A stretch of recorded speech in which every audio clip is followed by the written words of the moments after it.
What up, this is Rama Screen covering movies, TV, and entertainment, and here's my review of Luke Cage Season 2. Let's rock this. Now, this video review contains spoilers. I repeat, this contains spoilers, mainly because I will be recapping what happened in the previous season, and also will be describing some of what occurs in this season 2. And so again, heads up, spoiler alert. I was a huge fan of Luke Cage Season 1, so yes, naturally I was anticipating Season 2, and you know what? It doesn't disappoint. If you recall, my fellow fans, Season 1 was mostly about Luke Cage coming to terms with being a bulletproof black man in Harlem. He was still harboring that anger at the fact that he was experimented with, and at the same time he was battling Cottonmouth, Mariah, and Diamondback, who infected him with the Judas bullet. That was actually kind of my pet peeve about Season 1, in that the villain sort of changes halfway through. Kind of like the same thing that happened in The Defenders. You know, Sigourney Weaver got replaced by Elektra as the main villain now. Fortunately, that does not happen in Luke Cage Season 2. But first off, Season 2 starts out with Luke embracing his status as Harlem hero. Hell, even Harlem embraces him as its protector. There's even this sort of like a mobile app that kind of tracks Luke Cage's whereabouts just in case the fans or his fans want to take selfies with him or just catch him in the act when he does his hero thing. Episode 1 of this Season 2, by the way, was well directed by one of my favorite actresses, Lucy Liu. So things are going pretty well for Luke. He's even approached by several brands for potential endorsements. Plus, his relationship with Claire, played by Rosario Dawson, is going well too. On the villain side, things are also going well for them. Mariah and Shades are looking ahead into the future. Mariah wants to portray herself as this legit philanthropist, a savior for Harlem, if you will. So she invests in stocks with the help of this dude named Piranha. And then bam! Jamaican cats led by this dude named Bushmaster start wreaking havoc. He's really obsessed about taking down Mariah Stokes. He insists on calling her Mariah Stokes, not Mariah Dillard. And as the season progresses, you get to see, or you get to understand, why it is that Bushmaster is so obsessed with annihilating Mariah completely, from financial standpoint, from her reputation to her existence. Turns out it has to do with the past, which brings me to why I like this Season 2. Look, all of you Rama Screen fans have heard me say it 1,000 times before that I am a sucker when it comes to revenge thrillers. I love revenge thrillers. And that's what this Season 2 is basically about. Vengeance and retribution. At the same time that that's happening, our hero, Luke Cage, slowly but surely goes through his troubles as well. His relationship with Claire crumbles, and he encounters his estranged dad, who is a local reverend, played by the late great Reggie Cathy.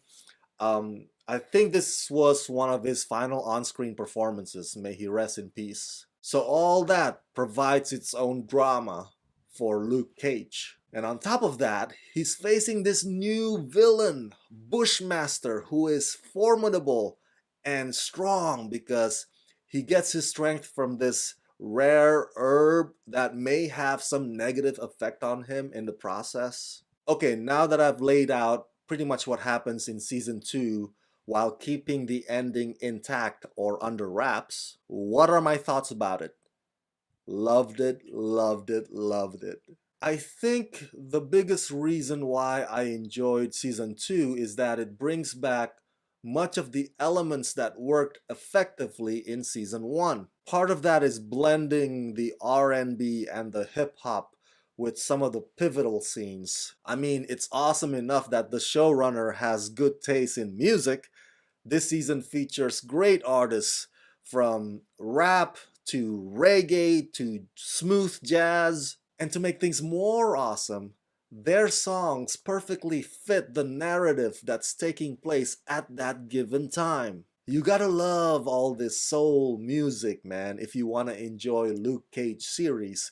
Otherwise, it might drive you crazy because the songs are prevalent through and through. Now, season 2 is not only affected by what happened in season 1, but it's also affected by the aftermath events of the Defenders. It even name drops Jessica Jones and Matt Murdock once in a while. The aftermath impact is felt especially in the case of Detective Misty Knight, who now only has one arm. But with the help of Colleen and Danny Rand, however, Misty ultimately gets amazing prosthetic arm that allows her to be extra badass. And I love that because the whole team up of Luke Cage and Misty Knight, that whole tandem, provides some of this season's most entertaining fight scenes. The writing in season 2 is also impeccable. None of the episodes feels like a filler. All of them play into this long arc that leads to a satisfying resolve. If there are episodes that sorta kinda somewhat feel like a filler, they're mostly there to let you learn more about the characters. By that I mean, for example, there's one episode where 5 of them have to be in a hideout, away from Bushmaster that's hunting them down and looking for them. And so these 5 have to pretty much survive the night by talking to each other, sharing each other's dreams and fears and ambitions, and sharing each other's past. These are some kind of self-reflective or introspective moments, but they are not useless information. They reveal secrets about themselves. They reveal more about themselves, and that helps you, the audience, to decide whether or not you want to empathize or take sides. As far as the villain goes, there are 2 prominent ones. As I said earlier, thankfully there's no change of villain halfway through the season. Yes, there is a power struggle, but it's mostly one trying to take over the other. And that is Bushmaster going after Mariah.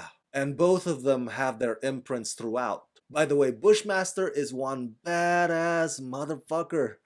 That Jamaican son of a bitch's anger issues are off the charts. You thought Hulk was angry? Boy, you haven't met Bushmaster, and trust me, you do not want to get on his bad side. There are about 3 to 4 fight scenes of Bushmaster versus Luke Cage, and each of those fights was worth watching because, man, they go at it like crazy. The actor who plays Bushmaster, actor Mustafa Shakir, is remarkable in this rage-fueled, intimidating performance. The great Alfre Woodard is back again as Mariah, and you know what I love about her in this role? Woodard knows exactly how to play both the seductive and the murderous sides of Mariah. She's like a cunning black widow who can't stop trying to prove herself to the world. Mariah is vicious to the bone. So when Bushmaster and Mariah collide, that's when the bodies start dropping. And that's when Luke Cage steps in and tries to prevent further bloodshed from happening. I mean, Mariah even has her Scarface moment. Do you remember the movie Scarface when Tony Montana said, "You need people like me so that you can point the finger at me and say, that's the bad guy." Well, Mariah is like, "Harlem needs me. Harlem is shit without me. King Kong ain't got shit on me."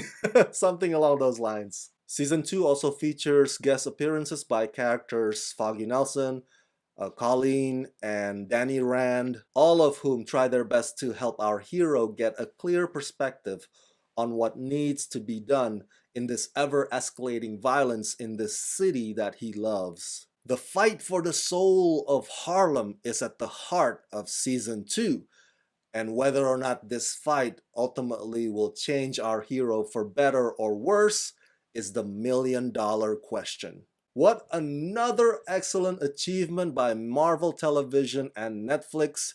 I highly recommend you go binge watch Season 2 of Luke Cage as soon as you have 13 hours to spare. So that's it. That's my review of Luke Cage Season 2. Share your thoughts in the comment section below and share this video with all your friends on the YouTube verse. And as always, subscribe to my channel and ring the notification bell so you can get notified whenever I post new videos. This latest review is made possible thanks to your support on Patreon, so please go to patreon.com/ramascreen. That's patreon.com/ramascreen. Sign up there today and become my patrons. Let's rock this.